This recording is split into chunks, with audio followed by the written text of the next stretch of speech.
Yun po, good morning. Ayan, meron po tayong Everest 2017 model. So, yung concern nito ay marami pong umiilaw sa kanyang cluster. So, tingnan natin. Yan, po natin, i-start natin. Yan. Okay, so yun po yung lahat na umiilaw natin, guys. Yan. Naka-open range si manual at saka umilaw yung kanyang airbag indicator. So marami pa yan, umilaw pa din yung kanyang traction dito pag tumatakbo. Okay, so ngayon po off muna natin, tingnan natin dito.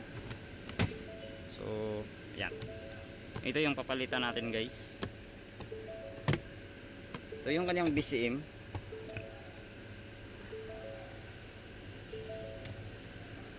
Okay, so meron tayong bagong BCM. Yan, genuine parts. Ito yung kanyang pisa, bagong pisa, guys. Yan, kinakailangan to natin na i-program, kasi pag hindi to na i-program ay hindi to umaandar. Okay, so ito muna natin. Yan, ito na pisa natin.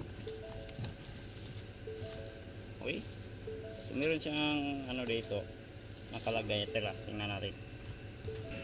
Yan, okay, BCM kit assembly. Okay, so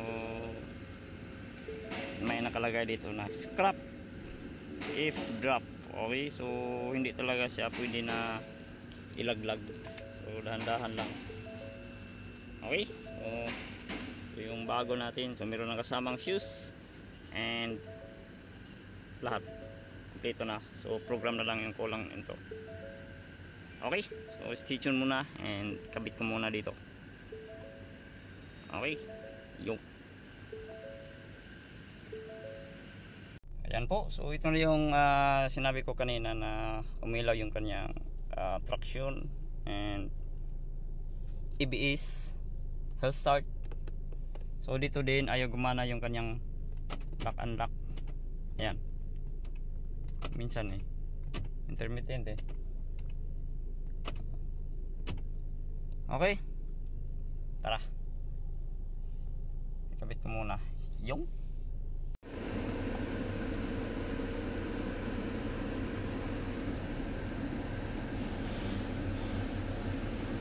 okay, no?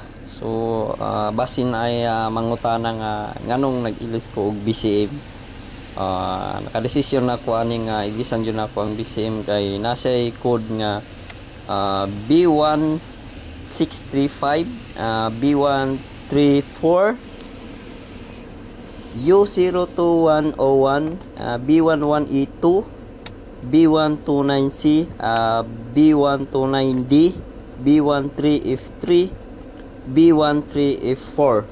Okay, so mo nang ang DTC nga gikuan niya nga kinahanglan jud ta mag-ilis og BCM og ilis na pud ko ani og nag-add ko ani og spare key, kay kung usara ka key ang atong butang di gid siya ma-program kay need siya og duha ka key.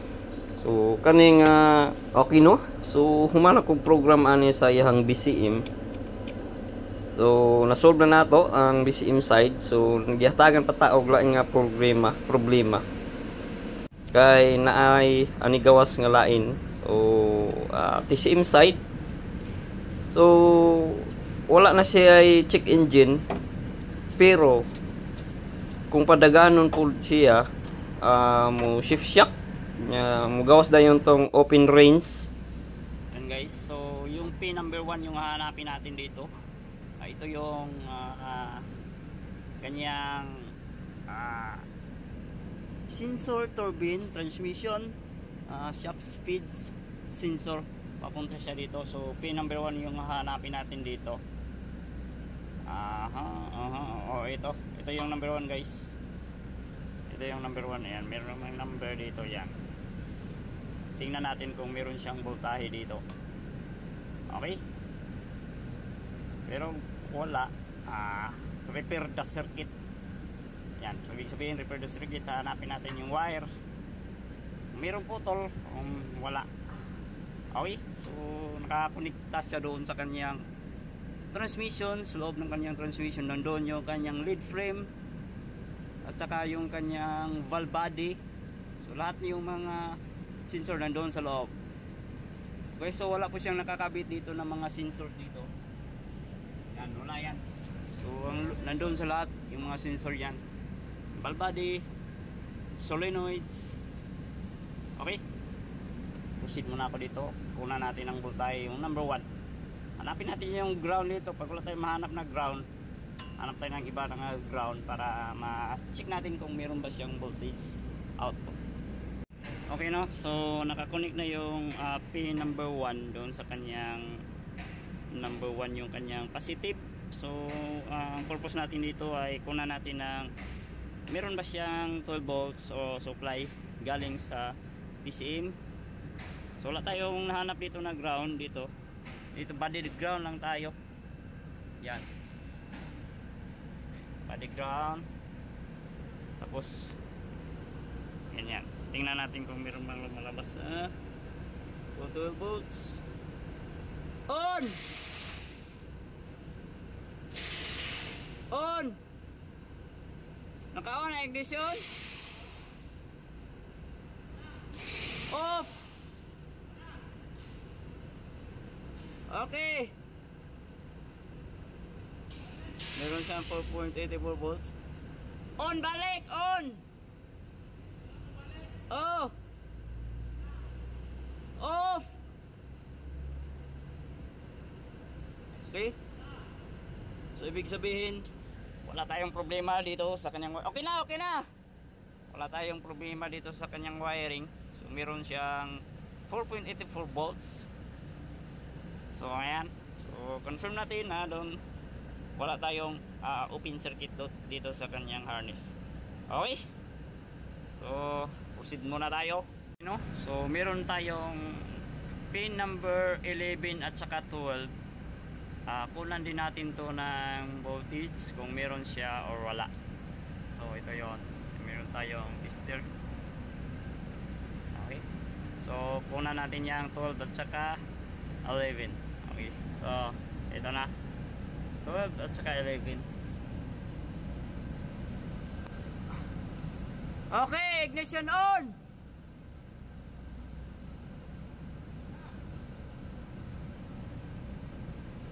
Off! So meron siya, so baliktad natin kasi negative eh. So yung positive nito ay nakalagay sa kanyang negative. So baliktad natin. Off! Yan.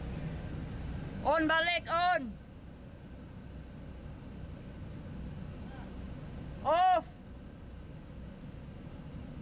Okay, so meron siyang 10 volts, 98, 11.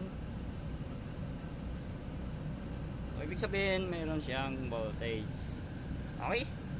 Yung okay, no? Ang kun nga ning gawas ani kay P0715 input turbine shaft speed sensor E circuit, no?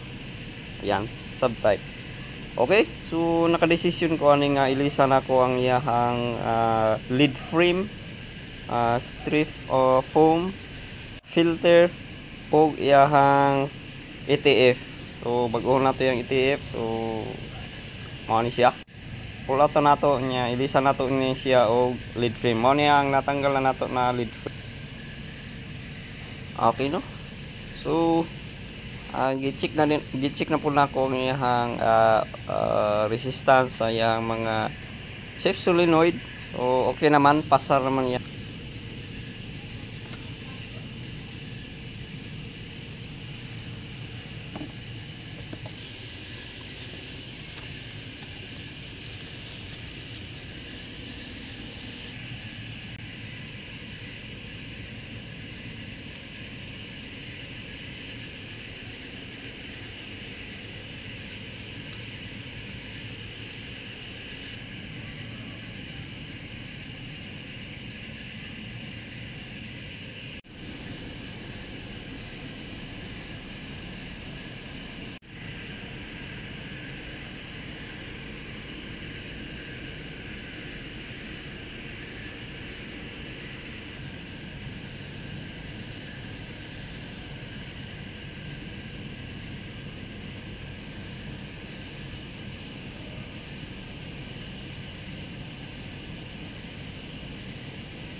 Okay no.